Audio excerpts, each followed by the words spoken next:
ideas as opposed to people. I love the quote from Eleanor Roosevelt, and she said, "Small minds talk about people, mediocre minds talk about events, great minds talk about ideas." So let's talk about the idea of a Tesla car. That is actually an innovation of old technologies. Um, you know, yeah, the lithium-ion batteries are better than the lead acid or what have you, but you basically have a battery being plugged in to a coal-fired power grid. An actual Tesla, like Nikola Tesla had, that J.P. Morgan famously turned to Tesla and said, "If we can't put a meter on it, it's not going to come out." These are big industrialists back then. I call a Tesla actually a Musk, because what Elon Musk has is an innovation of an old technology where you plug in a car to a grid. Now, what's the grid? The electric grid. Most people don't know this. It's being run mostly off fossil fuels.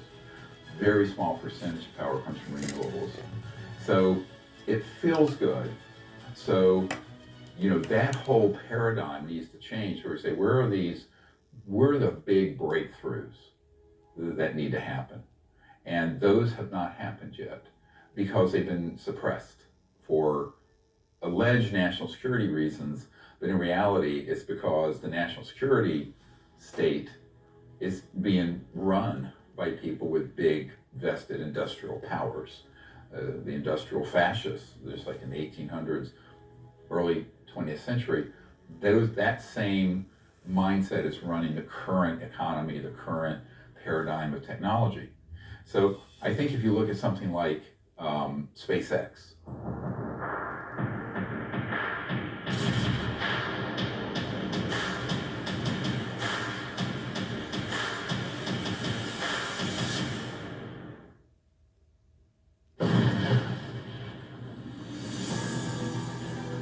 it's using just a more refined version of what Wernher von Braun invented for Adolf Hitler in World War II, called a rocket.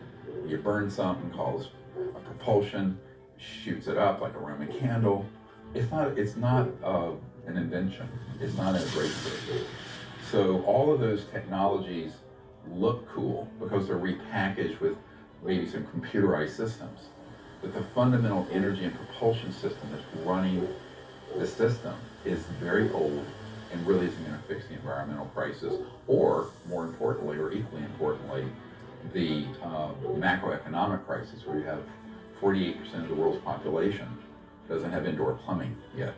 So the poverty, extreme poverty leads to revolutions and violence and radicalism and extremism. All of that and the biosphere collapse isn't going to be fixed by a plug-in electric car.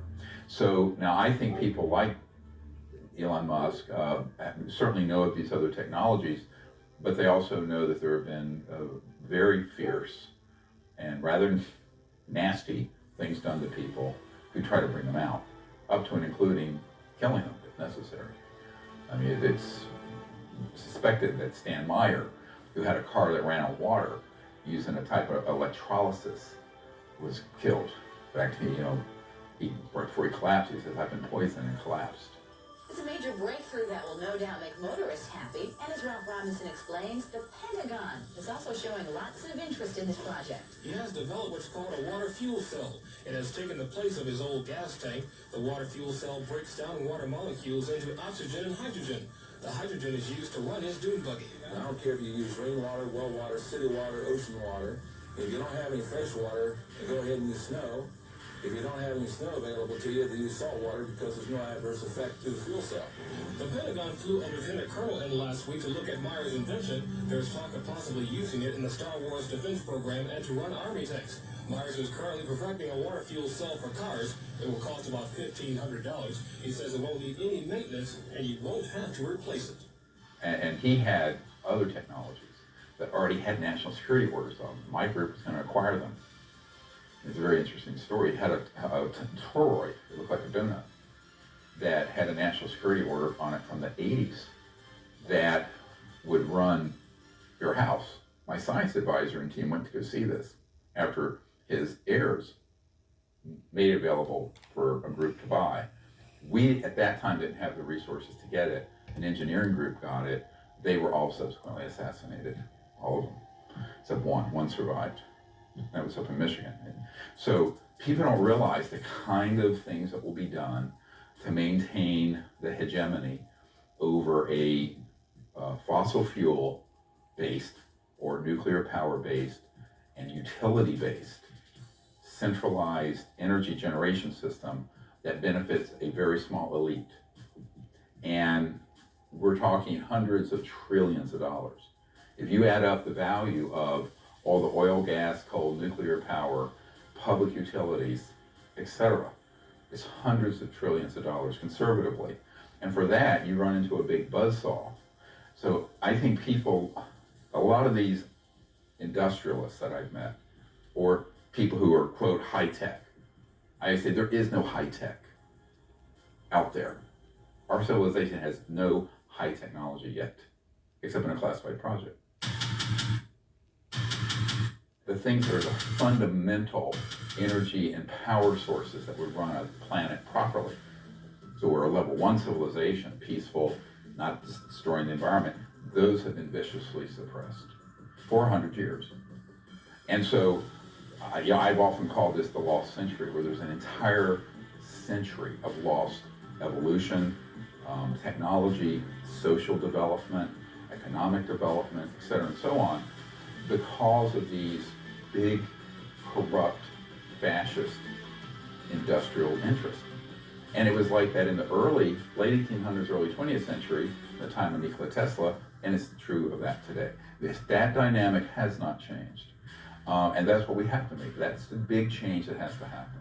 One of the big changes. It's one of the big ones. And that's why we have to do that.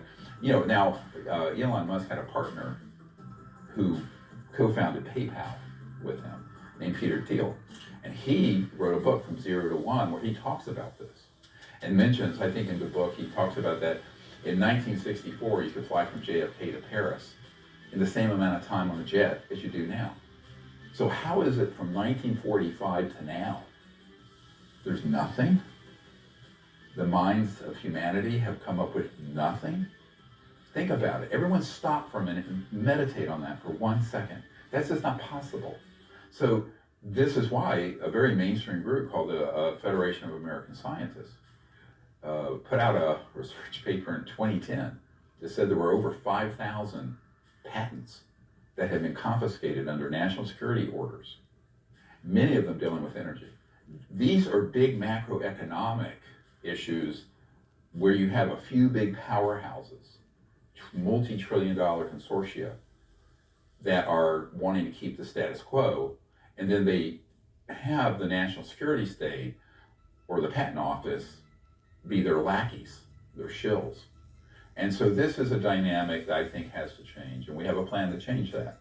But it's difficult because the big mistake everybody makes with these technologies, they think, oh, I'm going to build a better mousetrap, and that means that the world is going to be the path to my door. This is what every inventor I've met thinks. The flaw in their thinking is this: before the world finds out about it, Murder Incorporated, as I call it, is going to find a path to your door. And they're going to confiscate your device, and if you don't relent, they're going to confiscate you. And you'll be in prison, or you'll be killed, or whatever. So you have to find a strategy around these jackbooted thug fascists. I'm very blunt about this. Let's not you can't put lipstick on this pig. That's who and what they are. And meanwhile, the earth is about to flip upside down. Literally. We're doing so much biosphere damage. And that's one of the big pressing issues of our generation. So, for example, this is one of the, an old presidential briefing document for Barack Obama. The first part of it are various government documents, and so one of my favorite ones is this National Reconnaissance Office one that leaked out that lists all the project code names. Now, when you do the briefing, you go, well, here are these. Dreamland. Here, Dreamland is literally listed on this document. It's a National Reconnaissance Office document. So, and then it has Cosmic Ops, Magi, and so people don't understand that's the Majority Intelligence Committee Ops, Cosmic Ops, Royal Ops, all of these, and all these different squadrons. the Sally Corridor, Groom Lake, Dreamland, Ground Star, Blackjack Team. There's Blackjack Control is at Edwards, this is at Nellis, so-called Area 51. And it was a security alert because people were trying to get on the edge of the range and see it, but that's not important. It's the distribution list that was important. Most people don't realize that. And then we also include, some of the disclosure project documents.